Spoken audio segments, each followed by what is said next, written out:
எங்களோட ஃபர்ஸ்ட் வீடியோவே இந்த மாதிரி இருக்கும் நாங்க எதிர்பார்க்கல.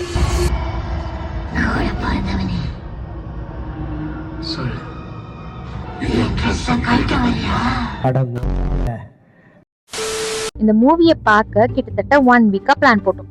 ஃபைனலி மூவி பார்க்க கிளம்பியாச்சு.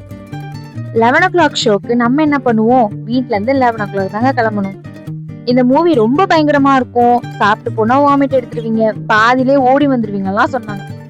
ஃபர்ஸ்ட் ஹாஃப்ல மம்மி வரும்னு வெயிட் பண்ணோம், அதுக்குள்ள இன்டர்வலே வந்துச்சு. செகண்ட் ஹாஃப்ல மம்மி வரும்னு வெயிட் பண்ணோம், சோ அதுக்கேத்த மாதிரி மம்மியும் வந்தாங்க. பக்கத்துல இருந்தவங்க வாந்தியம் எடுத்தாங்க, முன்னாடி இருந்தவங்க பாதியில எந்திரிச்சு ஓடிட்டாங்க. உங்ககிட்ட ஒரு உண்மையை சொல்லவா, இதெல்லாம் நடக்கும்னு நினைச்சுதாங்க நாங்களும் வந்தோம். பட் சன் டிவில போற காஞ்சனா மூவியே எவ்வளவு பரவாயில்லன்னு தோணுது. இந்த மூவிக்கு தி மம்மின்னு பேர் வச்சதுக்கு பதிலா தி டாடின்னு நேம் வச்சிருக்கான். படுத்து பார்த்த அந்த துக்கத்துல டீ கடைக்கு போய் ஒரு டீயை குடிச்சிட்டு தூங்கலான்னு வீட்டுக்கு போனா இன்னைக்கும் சிவராத்திரி தான்.